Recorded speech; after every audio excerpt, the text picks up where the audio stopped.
On today's episode, biology experiment, inflatable Biology antenna, experiment? inflatable antenna experiment, and the return of an old friend experiment. Ooh, okay. Welcome to STS-77 on End of Mission, the podcast where we talk about space missions that have ended. I'm Paul, the thunderstorm-fed astronaut, and you are... I'm the sun-fed face of sarcasm, because it's sunny right now. Yeah. Yeah, it's storming where I am. It's sunny where I'm at. Almost like we're in completely different spots. Yeah, and also, this is August. We just recorded Clementine. This is our November... Oh, this episode's coming out after the election in America. Oh dear. Well, I hope it goes well. I don't know. Hey, hope you're all still alive. We're all good. Yeah. We have met Tim Walz, the Democratic VP candidate. Have you met him? Yeah. Have we met him? I've met him. I don't. Yeah, you've met him. I don't think I have. We were up. Yeah, it was when we did the close-up trip back in 2013 during the government shutdown because we blew off Al Franken, and then we met Amy Klobuchar, another presidential candidate, but no one cares about her. And then we met Tim Walz for that. Did you? I don't think we did. I think we just met Amy. Okay. Yeah. Well, this is weird though, because I've met two potential deputy things. Because I met Pam Melroy and she became the deputy administrator of NASA.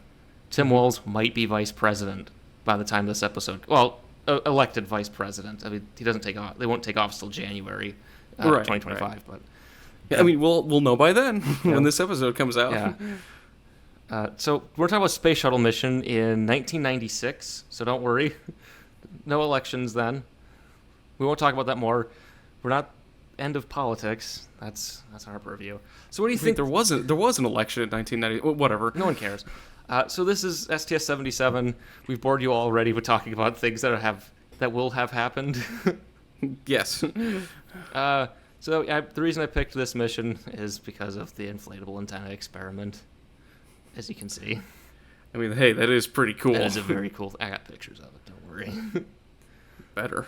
Also... I mean, there's one right there. So you can see this is the inflatable antenna here, right? And this is also the shape of the space hab, the yellow bit, which we'll see. So... meaningful. Also, this is the new slide format that you made. Thank you. It's very nice. Thank you. So, today's flight is on Endeavour, OV-105. This is the 77th flight of the shuttle program. This is actually finally in order. This is the 11th flight of Endeavour. Mm-hmm. The previous flight of Endeavour was STS-72. Okay. So this is one of those mid-90s shuttle missions where they just do a lot of experiments all over. Okay. The notable one is the inflatable antenna experiment, which is mounted on Spartan 207. So Spartan is shuttle-pointed research tool for astronomy. Ooh. And one of the other experiments I discovered was on this flight that's pretty interesting, is also on this one. We covered it before. Oh, okay. Yeah. You'll see it. All right. This is the first mission to fly 3 Block 1 SSMEs. So these are the new upgraded versions of them. All 3 of them are Block 1s. Oh, yeah. Okay. So this is the last flight of Endeavour before it goes to inspection, maintenance, and upgrades, because the next flight for Endeavour is STS-88, which is the first ISS assembly launch of the shuttle program. Whoa, okay. Yeah. So big stuff. So kind of to put in perspective where we're at, this is 1996. We're doing right. This. So ISS has been signed into law a year before. They're building it. Okay. Well, I mean, parts of it are already been built. I mean, Zvezda or Zarya was built in, 85, because it's a Mir replacement. We'll get to that. We'll have a special on Mir before we do the shuttle Mir missions. Okay. And look at that shuttle. Look at it. Beautiful profile pic, you know. There's also, that meme, the Megamind one. Yeah, it's no... Oh, yeah. No dust counter? No dust counter, huh? There's no dust counter on this mission. You want to know what? I think there's protein crystal growth. Hooray. We're all excited about that. There's 300 experiments on this mission. Oh my gosh. Also, for those of you who are listening, this is going to be kind of a test bed for those kinds of missions because there's no satellite recovery or anything interesting like that. It's a lot of those. So as we go, we'll just I'll talk about all the experiments that are on board, but I don't think we'll talk about all the results. So. Yeah. So here's what's in the payload bay. We have a gas bridge at the back. Microsoft Teams, a prototype version of it. You can see it's for these old computers. Of course. Then we have the inflatable antenna experiment mounted on Spartan. Then we have Betsy. That's an experiment. Then we have what's called Spacehab 4. Spacehab 4. So we'll talk about this when we get to it. And then in the mid-deck, there's ARF and BRIC. Oh, what kind of experiments are you doing on your shuttle mission?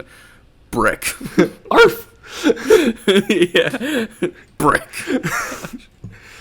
Yeah, that's what I do in space. I do BRIC.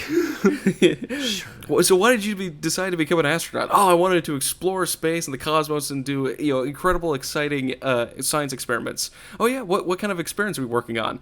ARF and BRIC. And then protein crystal growth experiment. Protein crystal growth experiments. Sligged crystal. So there's 10 gas cans on this mission. So the first one is CAG-56, the Gamma Ray Astrophysics mission, GAMSIT. It studies gamma ray bursts. That's this one. Oh, okay. I got diagram. No, that's not this one. It's this one. This is G142. So G142 and 144 are autonomous material science experiments under microgravity. We saw these on STS-7 as mouse. Yeah. And they're doing materials experiments. Yeah, see how different materials behave in space. Yeah. I don't know what that one is. So G200. 3 experiments involving popcorn kernels.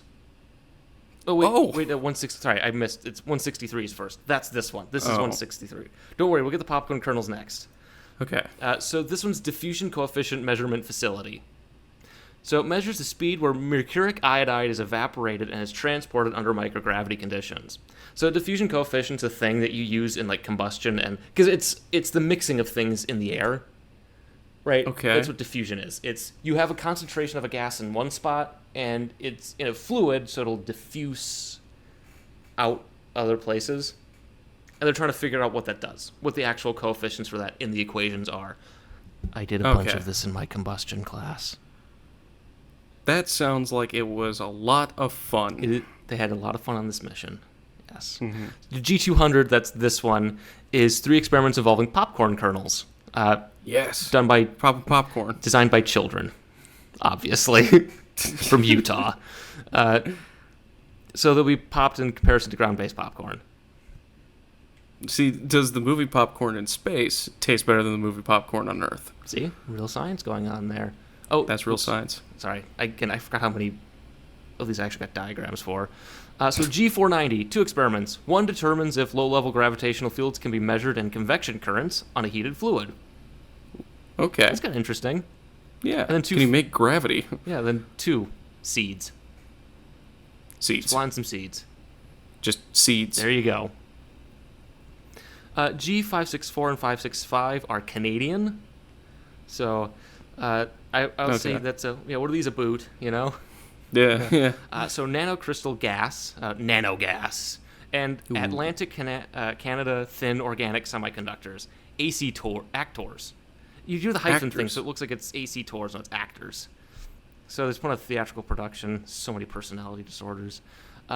So it studies material science on orbit for applications in high-energy lasers and electronic equipment. Oh my gosh. Yeah.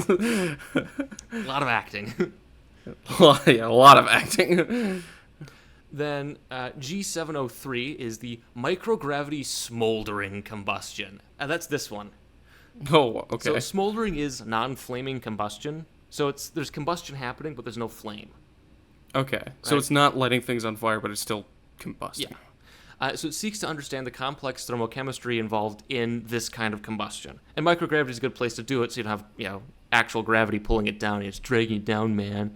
That kind of stuff. And then, does this one have a slide? Yes, it does.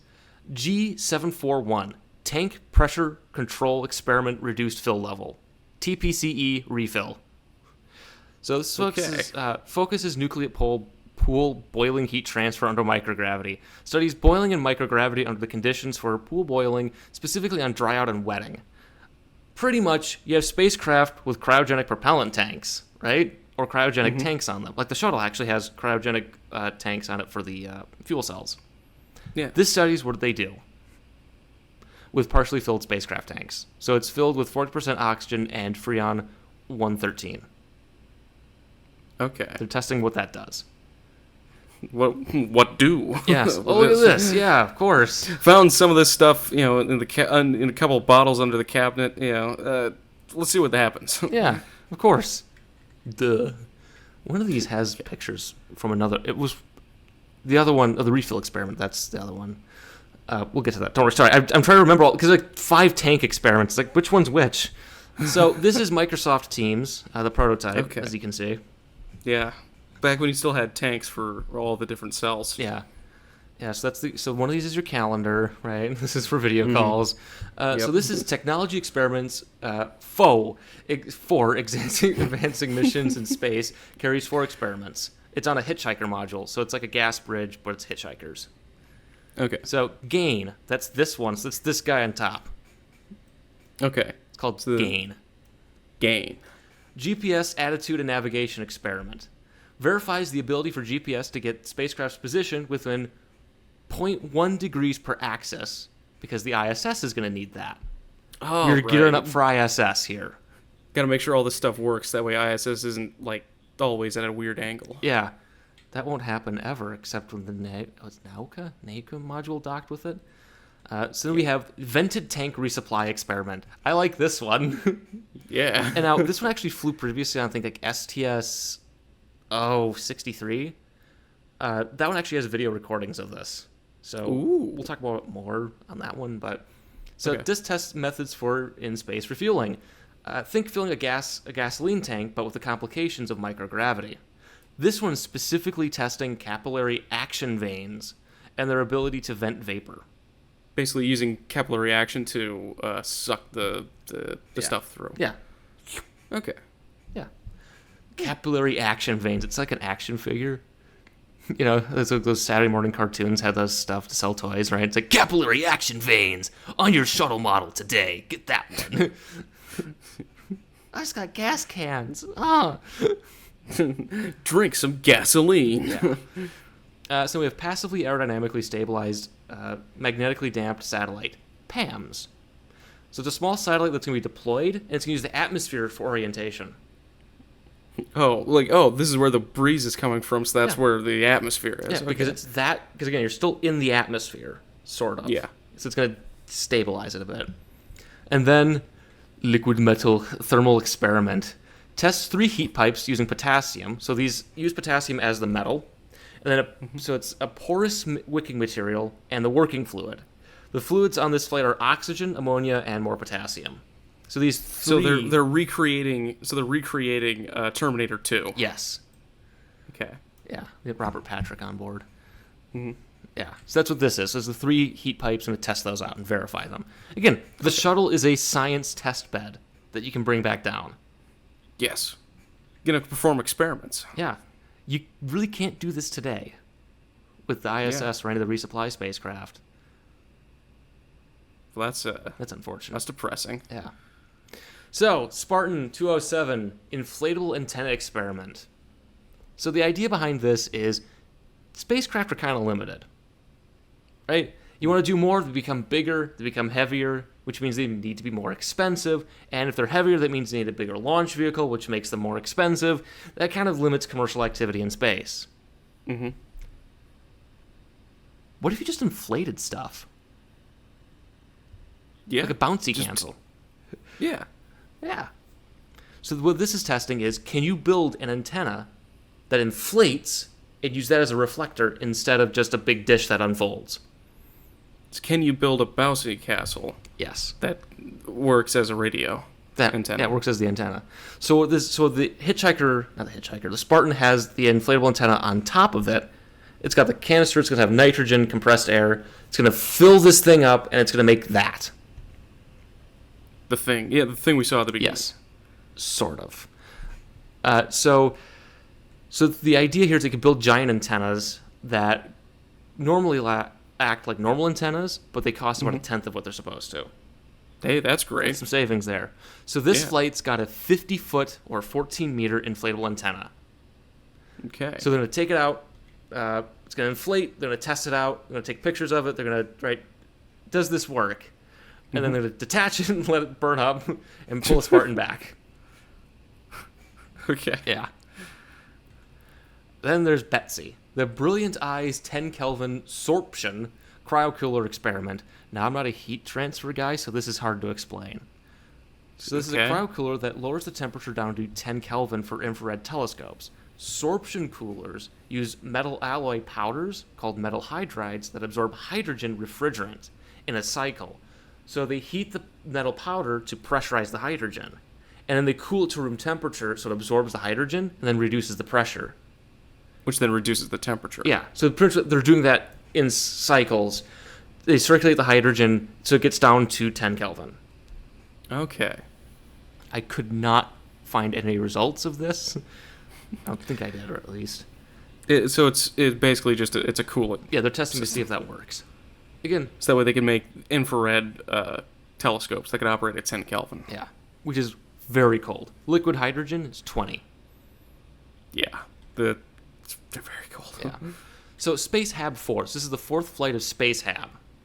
Okay. So Space Hab is a commercial space research module. This is like the American version of Space Lab. So Space Lab's the longer one. Okay. And they also do like exposed vacuum pallets as well. But so this is specifically a commercial space research module run by Astrotech. Astrotech does a bunch of like payload integration stuff. So whenever you see like they're putting the spacecraft into a payload fairing to be put out to the launch pad, it's usually done by Astrotech. Oh, okay. That's those guys. Interesting. So there's, again, a lot of experiments on this. So this is kind of what it looks like on the inside. So again, it's like a little space station module that you can take out of the shuttle. It's really cool. Yeah. So one of them's got advanced... Wait, is that in the next slide? No. Again, so this is where we're going to start talking how this has a lot of experiments in it. Mm-hmm. I'm not going to go through all of them because they're all basically the same. They're all repeats. They're biological experiments. There's no feasible means of doing this without the episode being 12 hours long and incredibly boring. Yeah. You, the listener, can say how much you want to learn about these. What I'm thinking of doing is highlighting certain experiments that I think are interesting on these moving forward, and then talking about the others kind of in passing. So we'll see how this goes, because the shuttle does a lot of science. All those Space Lab missions have lots of science on them. Okay. So, advanced... I just noticed 272 experiments. Yes. Advanced separation process for organic materials seeks to improve separation capabilities for medical products in microgravity. Straightforward. Performing surgery in space. Yeah. Commercial generic bioprocessing apparatus. So pretty much basically it's kind of a tool like a centrifuge or a mass spectrometer. You can put whatever you want into it. It'll still do what you want it to. For medical research. So it's got 272 experiments on the lockers. So that's what these guys are here. These are lockers. Okay. So like from school? Yeah. Only with science experiments in them instead. Ah, okay. So you got the fluids processing apparatus. You have the GBA2 and CRIM. We've seen both of these. CRIM is that refrigerant module we saw before. Mm-hmm. It's refrigerant for biological samples. Then we have GAP, the group activation pack. Now we'll have pictures of that coming up. Okay. So the plant generic bioprocessing apparatus. So this is the first flight of the 2-locker plant growth chamber. It's going to have Artemisia annua. It's an anti-malarial plant. Okay. And Cataranthus roseus, which is used in chemotherapeutic compounds. So to grow these, and it'll focus on their starch, sugar, and fatty acid content for these plants. It's a plant growth experiment because you can make anti-malarials better in space. Yeah. Maybe you could do medicine better in space. Yeah, which is probably one of the few commercial things for space in the near-term future, medical supplies. Yeah. So also they're studying lignin production and wood formation and nitrogen fixation for clover. Okay. And that's my air conditioning. We're not studying that on this flight. We already went over it. Yeah. So, Fluids Generic Bioprocessing Apparatus 2. A test bed for determining if carbonated beverages can be produced from separately stored CO2, water, and flavored syrups. Oh my gosh. Space Coke returns. We're making gamer drinks in space. This is actually the second time they've flown this specific apparatus. The previous one was, I think, STS-73-ish, I think. And it got foamy. Oh. So this is compared to just bringing it like a cooler up to crack open a cold one. This is actually like how they make it, right? That's how they do it in like stores, right? Oh, okay. Yeah, it's when you push the button at McDonald's for the drink, it's mixing carbonated water and the syrup. That's how that works. Oh, wow, okay. So they're kept separate until they're mixed together. Yeah. That's why it tastes different. It's mixed a bit differently. Wow, okay. I did not know anything about that. Yeah, have you ever seen them try to replace it? No. Oh, it's like a printer. Huh. Yeah. Dang. Yeah. I mean, I would say I should spend more time at McDonald's, but that's incorrect, and I don't want to. Yeah, that's a gravity experiment right there. Yeah. Get all those medical experiments on a treadmill in space. So we have the handheld diffusion test cell. So evaluates transparent experiment chamber for protein crystal growth. Slinging crystal. Yep. Sling crystal count dust. That's space flight. Immune 03, which is the test the ability of insulin-like growth factor to prevent reduced effects of spaceflight on the immune and skeletal systems of rats. It's actually flew up rats. I can't get any pictures of them this time. I think just in cages. They don't take pictures of them. Yeah. Okay. Rude. Well, would it be more rude to take pictures of them in cages? That's true. They'll do it I like don't they know. do in those European countries where they arrest somebody and they put the black bar over their eyes, and it's just rats. Yes. Yeah. Yeah. That'd be like that, and just put the black bar over. I would assume most of the rat to Yeah. It's cover its eyes. Yeah, and the prison tattoos. Yeah. They learn it from the bees. Yeah. So I assume they call them hab rats instead of lab rats because the Europeans would do space lab versus this is space hab, so it'd be hab rats instead of lab rats. Maybe. I'm not going to dignify that with a response. Okay. I'm going to sick the prison rats on you. Thank So we have commercial protein crystal growth. Hey, they're growing insulin in space again. Wow. Unique. We have the gas permeable polymeric membrane. Uses microgravity to develop enhanced polymers for manufacturing improved gas permeable contact lenses. Oh. Yeah. There were contact lenses in space. Specifically for like microfluidics and things like that, not for your eyes. Oh. Yeah, these are for like making medicines and plastics and things. And medicine. So a different form of contact Yeah. for contact lenses. Yes. Okay. Then we have the commercial float zone furnace. I'm sorry, what? There's an actual furnace in this thing. I have pictures of it. The float zone. Yeah, commercial float zone, man. Welcome to the float zone. So that's It's the 90s. Yeah, it's a mid-90s pizza joint, right? Yeah. Again, that's Where they have all this technology making the Coke, popping the popcorn. Yep. This is just a party. They're just hanging out and chilling with their friends. Get the Super Nintendo to play some Mario. Yeah, everybody wears their caps like to the side and has skateboards. Oh yeah, this is a radical mission, man. So what they're doing is they're producing large ultra pure compound semiconductor and mixed oxide crystals for electronic devices. So this one's got gallium arsenide and gallium tin, and they're gonna melt them to see what that does. Again, medical products, semiconductors. That's all they can think of making in space. I mean, hey, you need all of those That's things. true. Yeah, for your pizza joint. Yeah. So then we have the Space Experiment Facility, a crystal growth experiment with Wow. mercurous chloride, and a metals experiment using an opaque furnace. So more furnaces. Yes. Space Tissue Loss, National Institutes of Health, Cells 7, biomedical experiments on degradation of tissues of astronauts. Basically see how it deteriorates Yep. over time. That's, yeah. Not as fun in the commercial float zone, you know? Yeah. Then in the mid-deck, we have ARF, the Aquatic Research Facility. Studies aquatic organisms on the shuttle. Okay, that's cool. It is. I have no pictures of it. They didn't bother getting So- any pictures of the aquarium they put in space? This one doesn't have an aquarium. Another mission has an aquarium. Oh, I awesome. think. Yeah. Because I saw pictures. I found diagrams of it. Examines the process of fertilization, embryo formation, and differentiation development of calcified tissue and feeding behaviors for bivalves, those are mussels, starfish embryos, and sea urchins. Ew. Yeah. Yeah, it's not little clownfish like Finding Nemo. Yeah. This is urchins. It's not exactly family friendly. Yeah. Then we have BRIC. Biological research in canisters. Studies one endocrine system in insects. There's a whole bunch of insects in here. More insects. Yeah. Rats and insects. They just love putting these in space. Come on, guys. Come on, break. Come on. They're just bringing up a whole zoo on this thing. Actually, there was a mission called the Zoo Crew.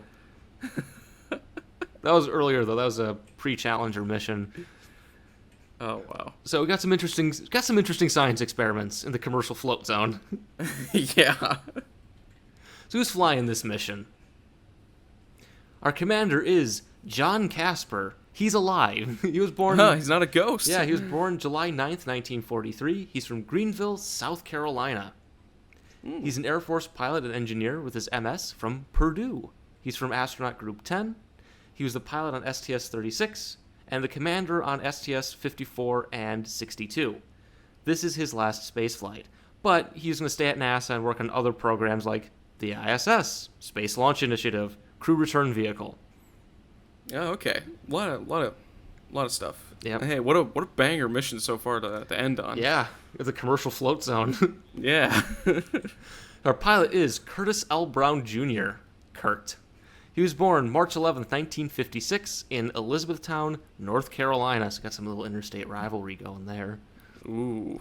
He's an Air Force pilot and electrical engineer. So he got his electrical engineering degree at the Air Force Academy, so I didn't include that because it's... Oh, okay. Right. Yeah, because he was in the Air Force and that's where he got the degree. Yeah. He's from Astronaut Group 12. He's the pilot on STS-47 and 66. This is the third of 6 space flights for him, so he really likes flying. Yeah. When he retired, he became a pilot for American Airlines. He really likes flying. He really does like flying. Mission Specialist 1 is Andy Andrew Thomas. He was born December 11th, 1951 in Adelaide, Australia. Australian? Yeah. He's an engineer with a PhD from the University of Adelaide. He's from Astronaut Group 14. This is the first of 4 flights, and his next would be a stay on Mir. Oh, wow. This also, I think, makes him the first dual citizen in space, because he wanted to be an astronaut, so he got his degree and then went to the United States and became a citizen. Dang. So he could do this. Okay. Yeah. Yeah. Good for him. Good for him. Yeah. Mission Specialist 2 is Daniel Bursch. He was born July 25th, 1957. He's from Bristol, Pennsylvania. He's a Navy pilot and engineer with an MS from the Naval Academy. Group 13. He was a mission specialist on STS-51 and 68. This is the third of 4 space flights. And on his 4th, he'll actually hold the record for one of the longest times spent in space by an American. Wow. Because he goes to the ISS. Ah, yeah, okay. Mission Specialist 3 is Mario Runco Jr. He was born January 26, 1952. He's from New York. Oh, wow. Yeah, from New York. So he's going to get the pizza at the commercial float zone. Yeah, Mario, bring him a pizza. Yeah. He's a Navy pilot and meteorologist from Rutgers. Meteorologist? Oh, I spelled it wrong. Oh, no. There's an extra E in there. Oh, for some reason, I can't catch these anymore. He's got his MS from Rutgers. That's a big university. He's from Astronaut Group 12. He was an MS on STS-44 and 54, and this is his last space flight. Oh, okay. But he will do work with ISS payloads and installations, like the cupola windows. Oh. Yeah.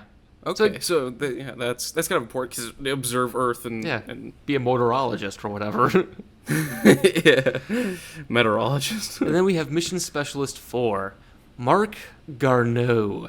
He was born February 23rd, 1949. He's from Quebec. He's Canadian. That's why he's got the Canadian flag behind him. Okay. What's that, a boot? He's A boot? he's French Canadian, so it's like, what is that, a boot? Because he's got the French accent.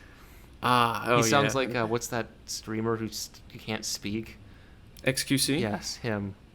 Sounds like, Jeez. I'm joking. I don't know what he sounds like. He's a pilot and electrical engineer. He has his PhD at the Imperial College in London, because of course he did. In London? Oh, yeah, because they're still part of the Commonwealth, Yeah, aren't they? we're not. We said no to that. So he's technically from two astronaut groups. One is the NRC, it's like the Canadian group, and then NASA Astronaut Group 14. He was a payload specialist on STS-41G. Okay. This is the second of 3 space flights, and back to politics for a second. Remember when the Canadians were making fun of us when Donald Trump was elected because there was an actual astronaut in charge of like the Minister of Transportation and Foreign Affairs? Yeah? This is him. Oh, hey, look at that. Under the Justin Trudeau government. We don't know anything about Canadian politics except that this guy is involved in it. Cool. Yep. So they were being all snooty to us about that. Because he was in like from 2017 to 2020. He was in the Canadian government, 2 different minister positions. So Okay. show Pretty good. What? Show offs. Mark Kelly was under consideration for a VP pick, from what I recall, for the Democrats. That would have been pretty cool. Yeah, he's an astronaut. Yeah. So this is the crew. There they are, all happy, all excited to go to space. And the best Facebook profile picture on the right. Oh, yeah. Yeah, that is them next to their spacecraft. That is a powerful image. There's a few others like this. There was one for STS-1 where John Young is giving a model of STS-1 to Vice President Bush under the shuttle. Like under the exchange tank. Yeah. That's the profile pic right there. That it is. Yep, so there it is, all stacked and ready to go. So, the original launch date is April 25th, 1996, but it's pushed to May 19th because there's an Atlas launch, like a GOES satellite, that took priority on the 14th. Okay. So the launch is on May 19th, 1996 at 7:30 in the morning Eastern Time. Right, it's the morning commute. Yeah. I mean, hey, I'm already at work by that time. Because you're weird. Okay. So the orbit is 287 by 278 kilometers, 178 by 173 miles at 39 degrees inclination. So it's the dyslexic's orbit. Yeah. So this mission's not that exciting. Okay, nothing goes wrong, but it does hold. Well, it's not cool in the float zone. Yeah, that's the cool part. They have the commercial float zone to get the space coke, pop some popcorn, inflate that antenna, right? Little bouncy castle in space. So this mission does hold the record for most rendezvous operations of any space flight, because the shuttle's going to keep up with PAMS. Really? Yes. Huh. Because they're going to keep Nice. pretty much the entire mission. So let's take it. I'm not touching you. I'm not touching you. Come on, come to the commercial float zone. Come on back Come here. on. I'm not Our touching space you. coke is great. Yeah, I'm not touching you. I'm not touching you. So this is a shot of the payload base. There's space hab. It's also got like windows on the top. You can open up and take a look. Really cool. You can open up, get some fresh air. Yeah. At the commercial. It's a little hot, in the commercial float Yeah, zone. it's a little hot there. So you can see back here. This is Spartan. So this is the inflatable antenna, and then all the experiments are back there. Yeah, this is an incredible shot. Oh yeah, that's a good one. Yeah. So this is Curtis deploying PAMS. There it is. Oh, look at that cute little thing. Yep.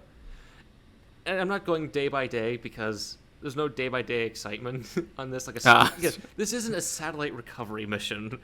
This is science. We're growing a whole bunch of stuff. At the commercial float zone. Yeah. So, this is the commercial float zone. Okay. That's the opening to the core. If I remember there it correctly. is. Yeah. Yeah. So this is the big. So they're heating this metal piece up in there. I didn't include pictures of it, but you can find pictures of it in the description. Has all the experiments, a lot of the results of them. I was trying to be judicious in what I include, which I think I should include more. I don't know. Yeah. The problem is, I don't want it to be 87 slides. Here's the experiments. 5 slides of the mission. 87 slides of results. You know what I mean? Yeah. But yeah. Of course, he's got sunglasses. Yeah. Gotta look cool in the float zone. Cool, the commercial float zone. So this is the inflatable antenna experiment. The reason I picked this mission. So there it is deploying. Oh, wow. Isn't that cool? That is awesome. This is also some good on inflatable dynamics, too. Yeah. Because I remember with Beam, the inflatable ISS module, it inflated in a way that wasn't anticipated. Ooh. Yeah, which is funny because that was Bigelow Aerospace, which no longer exists. Oops. Actually, I think one of my college classmates ended up working there for like 3 months. Huh. Yeah. That's... Were they... And then they went shut down? Yeah, they ran out of money. Robert So- Bigelow is a very interesting character. I'll just say that. Wait, so hold on a second. Your friend gets hired, and 3 months later, the company goes under. Yeah. Huh. I Coincidence? think not. They didn't have fun at the commercial float zone. Yeah. Yeah, so this is it unfurling and unfolding. Wow. This is 50. Remember, it's 50 feet wide. So this is at least like 100 feet long. Dang. Yeah, This is a big thing. But you'll notice one thing. I want you to notice this. It's supposed to also kind of be like a cheeseburger almost. Kind of like kind of spherical-ish. Yeah. You'll notice that doesn't happen. Yeah. We'll talk about that at the end. So, but look at that thing. Isn't that cool? That is awesome. And this is the reason I picked this mission. And this is the other reason. I was starting to look. I was looking because again, I go through the Space Wiki, right? They have all the collection of images. And I was looking through this one, and I went, wait. You know, there it is Again. So this is the Coca-Cola experiment. It's in the mid deck, as you can see. In the float Yes, zone. in the float zone. Yeah, so they got the beverage dispenser to get Coke, Diet Coke. I think that's just water, carbonated beverage. Oh. Yeah. But they got bottles this time. It's refrigerated. You know, it's not. You just put it in here for a publicity stunt and hope it works. This is actual consideration in getting the astronauts these products. Yes, because Coca-Cola flies in space. In the commercial float zone. In the commercial float zone. Then, Curtis, here they are. There's a lot of good faces in this one, I'm going to say. Yeah. What do I eat? Yeah. Look at all this. What is this? So here's Andy in the doing one of the experiments in Space Habs. You can see it's different than the mid deck, right? Because the mid deck's got this kind of ribbing. It's kind of whitish, whereas this is more like a facility. Yeah. It's more like the closet. Yeah. So I forgot his name already. You could go back and look. Daniel Bursch. Here he is on the not the treadmill, one of the exercise machines, doing exercise. Here's Curtis coming into the Space Hab. So it's a little tunnel so it's attached to the airlock, and you go through the tunnel into this. You can see kind of how big the Space Hab module is. Doesn't seem all that big. It's not, but again, it's a space shuttle. There's not much space. So again, there's more experiments. Here's Casper doing the main power kill. This is again one of those experiments that they're running on board. I don't remember which. Again, there's so many experiments on this thing. You just guess, and I guess it's right. This is the CNW FDA experiment. That's what it says there. Probably something biological. But yeah, Probably. main power kill switch. There you go. Thumbs up, everyone. Yeah. Kill it all. So then here's Mario Runco. You know, so you can see how big Space Hab is, and all the different experiments that they have put in there. Yeah. And then here, Those are a lot of syringes. yes, this is one of those experiment packets, the opaque one where you can see through them that they're testing. You know what's interesting though? Yeah. One of the images from this mission was there was a really old book I got from like the Scholastic Book Fair about space probes in like 2005. Mm-hmm. And there's a picture of him working with one of these, and I went, what is Spock doing? Yeah, it kind of does look like Leonard Nimoy. So the reason I picked STS-74 is the crew photo is them in Star Trek original series like uniforms, like the movies with the red ones, like the red uniforms. He's Spock. That's the reason. That's the reason I picked STS-74, by the way. That's great. Yeah. So again, they're doing a lot of science. There's the BRICs. The whole reason we became astronauts. BRICs, and I think ARF is right behind him. And again, here he is coming in through the tunnel into space, into the space hab. Got it. Okay, you can see the different like structural stringers on the wall. Yeah. There's the fire extinguisher. Yeah, in the commercial float zone. In the commercial float zone, yeah. All right. So Endeavour lands at Kennedy Space Center at 8:10 in the morning on May 29th, 1996. There it is. I picked this picture for that reason. So this is what the guy at the tower is doing. He's just watching. Yeah. That's all this caveman technology. It's a rotary. How many phones do you need?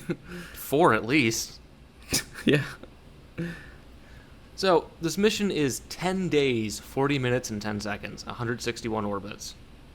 That's a nice lengthy orbit, or lengthy mission. Plenty of time in the commercial float zone. Yeah.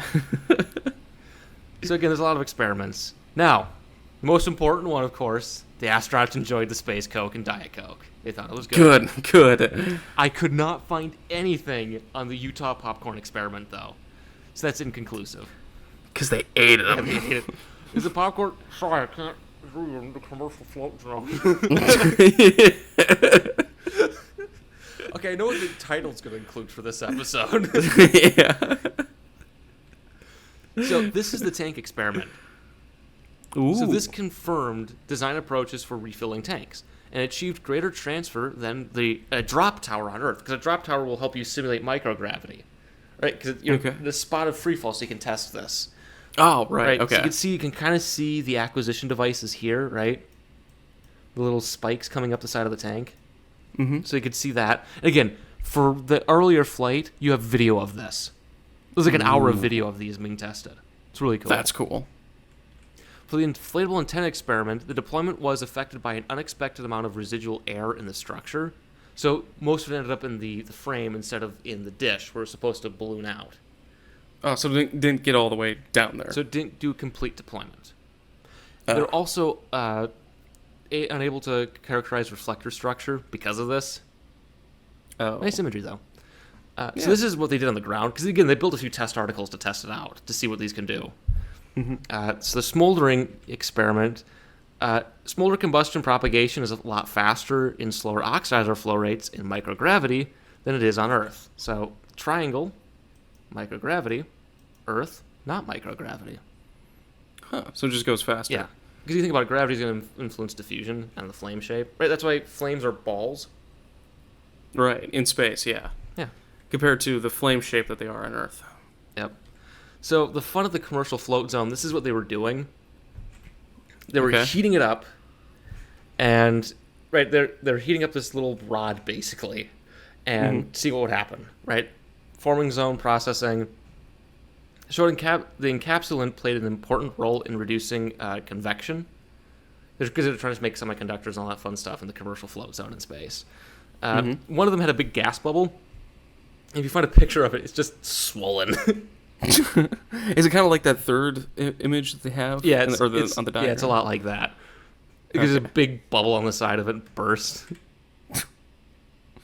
In the commercial float zone. The commercial float zone. That's STS-77.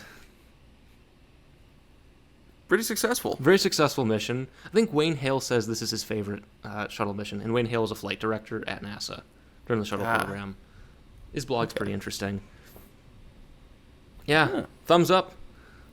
Thumbs up. Successful mission. And you can see also the infrastructure to get everything out in the back here. Because you gotta train the ohms tanks, you know. Yeah. Get the food service truck, I guess. Yeah, all we've had so far is, pizza, the Coke, and popcorn. And popcorn. We need some food. We need salads. We need real fruits, food. Vegetables. Yeah. This one should have had more pictures, I think. It could have had more pictures. Yeah. The problem is a lot of them just flipping a switch. It's like, okay, that's not exciting. Look at this switch. You see this switch? I just flipped it. Yeah. I just flipped the switch. I had flipped the switch, and the commercial float zone. Yeah. Yeah, that's STS-77, picked for the inflatable antenna experiment, because what is that? That's pretty cool. Which is pretty cool. Yeah. Yep. All right. So the next episode is going to be Deep Impact. Oh, yeah. Yeah. Also, the movie Deep Impact, because that'll be for Christmas. Oh, yeah. It's not Armageddon. Yeah. It's the other one. It's the other one. Yeah, this is a pretty short episode. It's like 45 minutes. Oh, man. Yeah. I should have put more pictures in. I'm sorry.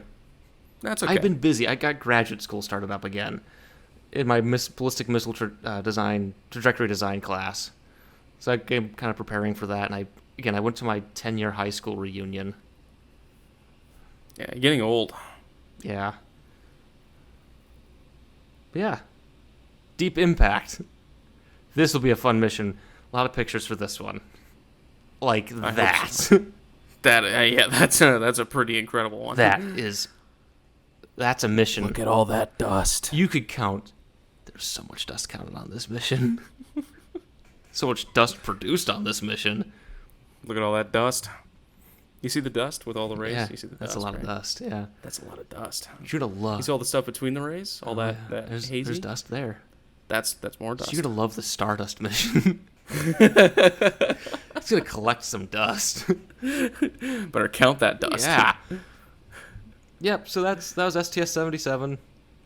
So yeah, for missions where it's mostly science and not really satellite recovery or, exciting exciting things. I'm curious at how much experiments should I talk about? Obviously, I should include more pictures in these. I didn't include enough. I thought we'd talk longer about some of these things in the commercial float zone, but I guess, Well, we got the commercial float zone, and that was it. Yeah, that was STS-77. Happy election, I guess. Yeah. Thumbs up.